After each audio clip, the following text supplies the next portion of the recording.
भारत के पास अभी हम लोग क्या।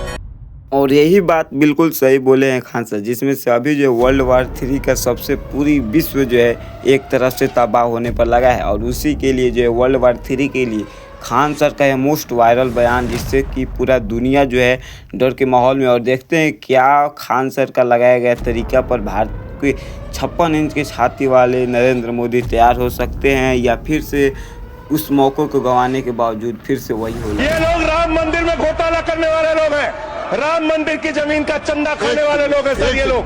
अरे बैठ जाओ, राम मंदिर का पैसा खाते हो, अरे राम मंदिर में घोटाला करते हो, बैठो। आप पिछड़ों का भला करने की बात करते हैं, आप दलितों का भला करने की बात करते हैं। आपकी मातृ संस्था RSS 100 साल तक आपने एक भी दलित, पिछड़ा और आदिवासी, एक भी महिला को आज तक RSS का प्रमुख नहीं बनाया। अरे सुनना सीखो पहले। आप क्या मुसलमानों के घर में CCTV का कैमरा लगाएंगे? कौन नमाज पढ़ रहा है, कौन नमाज नहीं पढ़ रहा है, कौन मुसलमान है, कौन मुसलमान नहीं है? आप फसाद कराने वाले हिंदू हैं, हम सौहार्द फैलाने वाले हिंदू हैं। इस देश की 64% आबादी आज भी आपके खिलाफ है, आज भी आपके खिलाफ खड़ी है। किसी का कोई में मत रहिए, बड़ी बड़ी सत्ता उखड़ गई और चली गई। वहीं पर हमारी भारत की पॉलिटिक्स और पॉलिटिशियन की बात ही अलग है, जिसमें से भारत में जो है अभी राम मंदिर, बाबरी मस्जिद पर इस पर जो है पूरी तरीके से पॉलिटिक्स में सबसे बड़ी खबर निकल कर आई है, जिसमें से संजय सिंगप्पा जी ने नरेंद्र मोदी को बताते हुए बोला कि इसमें जो है अभी तो हमारे देश में जो है वर्ल्ड वार 3 चल रहा है, लेकिन राम मंदिर पर सबसे बड़ा सवाल उठाया संजय सिंगप्पा जी ने और नरेंद्र मोदी को एक्सपोज कर दिया और सदमे में डाला, जिसमें से इस तरह के काफ़ी बयान जो है नरेंद्र मोदी के ऊपर वायरल हुए। लेकिन नरेंद्र मोदी की सबसे बड़ी खासियत कि उन्होंने जो है नो कॉन्फ्रेंस, अभी तक एक भी कॉन्फ्रेंस नहीं दे पाए, जिसकी वजह यही है कि नरेंद्र मोदी जो है अभी अपनी पूरी भारत को तबाह करने की फिराक में। ऐसा संजय सिंगप्पा जी का चिल्ला कर बोलने वाला आवाज़ बताई दे रहा है। और आप क्या कहते हैं? कोई चिंता की बात नहीं, नाली के गैस से चाय बना लो। बर्तन को उल्टा करके उसमें छेद करके एक पाइप डाल दी, और जो गटर से गैस निकलता था वो पाइपलाइन से चाय के ठेले में ले लिया, और चाय बनाने के लिए उसी गैस का उपयोग करके चाय बनाता। नाली के गैस से खाना बना लो। पूरे देश को मूर्ख समझ रखा है। इस अनपढ़ राजा से देश को बचाना पड़ेगा। देश का बंटाधार कर दिया इस आदमी ने। यही वो व्यक्ति है जिन्होंने कहा था ताली थाली बजाओ, कोरोना ठीक हो जाएगा। दवा खाने ताली बजा करके, थाली बजा करके, घंटी बजा करके, दिया जलाओ, कोरोना ठीक। पूरे देश को मूर्ख बना रखा है, और इसीलिए मैंने ये प्रदर्शन आप लोगों के सामने किया कि ये यहाँ पे गैस भी है, चूल्हा गैस का, पाइप है, और ये नाली, ये देख लीजिए नाली भी है, ये पाइप भी लगी हुई। नहीं आ रहा इसमें गैस, हमारा चूल्हा नहीं जल रहा। तो इसलिए ऐसी मूर्खतापूर्ण बातों से बचना होगा। ईरान के राष्ट्रपति से आपकी बातचीत हुई है प्रधानमंत्री जी, और हम सब लोग चाहते हैं कि भारत का ये संकट खत्म हो, हार्मोज समुद्री मार्ग खुले, वहां से हमारे तेल और गैस आना प्रारंभ हो। भारत के हितों का ख्याल रखिए।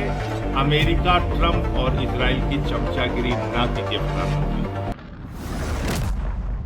अब आप यहाँ पर बताओ, जिसमें से जिस तरीके से भारत जो है पूरी तरीके से गैस और पेट्रोल से पूरी तरीके से जूझ में पड़ा था, उस समय जो है नरेंद्र मोदी को मजाक सूझा और उन्होंने बताया कि नया गैस की पाइप जो है वो नली में डालकर जो उन्होंने चाय बनाकर बेचा हुआ करते थे। ये भाई कहाँ का साइंटिस्ट है, तो हमें भी नहीं समझ में आ रहा है। लेकिन आप देखो कि किस तरीके से संजय सिंगप्पा जी ने बताया कि इन्होंने रेलवे स्टेशन पर चाय बेचते इन्होंने जो है प्रधानमंत्री की सीट हासिल की, और वो भी कहाँ से, यानी कि इनको जो है अपने समाज बनाने में ही पूरा जीवन बीत जाएगा और ये प्रधानमंत्री, भारत के प्रधानमंत्री बन गए। और यही जो है पूरी तरीके से अभी के समय में चर्चे में भी रहते हैं नरेंद्र मोदी। लेकिन संजय सिंगप्पा जी का सबसे बड़ा आरोप यह निकाला जा रहा है कि जब आप जो है किसी भी साइंटिस्ट को अगर गैस को जलाना हो तो नाली में अगर डालकर जलाया जाए तो ये कभी भी नहीं हो सकता है। साइंटिस्ट भी बोलती है। लेकिन हमने कभी यह नहीं सोचा था कि हमारे भारत के प्रधानमंत्री की ज़बान से भी ये सभी बातें निकल सकती है, ऐसा हमने कभी सोचा नहीं था। और यहाँ पर जो सबसे बड़ी ब्रेकिंग न्यूज इस वीडियो के बाद आने वाली है। संजय देश की जनता को नहीं पता था मान्यवर, लेकिन आदरणीय प्रधानमंत्री जी को पता था, देश के विदेश मंत्री को पता था कि जो हार्मोज का समुद्री मार्ग है वहां से भारत की जरूरत का 60% कच्चा तेल आता है मान्यवर, और 50% भारत के जरूरत की गैस आती है। तो मैं आपके माध्यम से पूछना चाहता हूं कि जब वो हार्मोज का समुद्री मार्ग 60% से ज्यादा ईरान के कब्जे में आता है, तो ईरान से जबरदस्ती झगड़ा करने की आपको जरूरत क्या थी? इसलिए आपने जानबूझकर देश को संकट में डाला है। ये संकट आया हुआ संकट नहीं है, ये लाया हुआ संकट है। और इस लाए हुए संकट के सबसे बड़े जो प्रायोजित किया है जिन्होंने संकट, उसका नाम है देश के प्रधानमंत्री आदरणीय नरेंद्र मोदी जी। ऐसे समय में 60 रुपए घरेलू गैस का दाम और 115 रुपए कमर्शियल सिलेंडर का दाम आपने बढ़ाने का काम किया। तो पूरे देश में एक हाहाकार की स्थिति है। इसको नियंत्रित करने के लिए झूठ बोलने के बजाय सच्चाई को स्वीकार कीजिए। आर्मोस समुद्री मार्ग से मात्र 2 जहाज आपके आए हैं, 22 जहाज अभी भी आपके रुके हैं। मैं शुभकामनाएं देता हूं कि आप वार्ता करके उस समस्या का समाधान कराइए।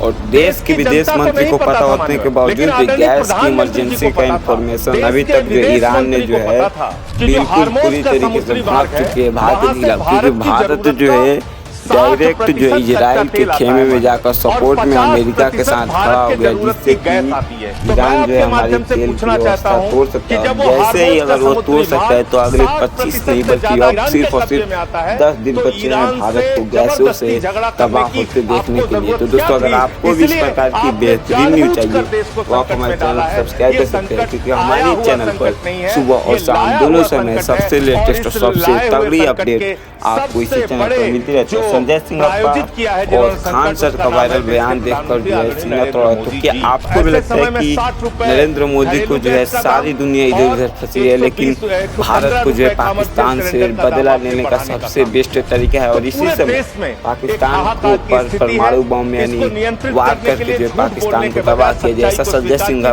जी ने भी खान सर को सपोर्ट किया। तो देखते हैं क्या भारत की नई रणनीति खान सर के ऊपर चलती है? अगर ऐसी लगती है तो कॉमेंट करके जरूर।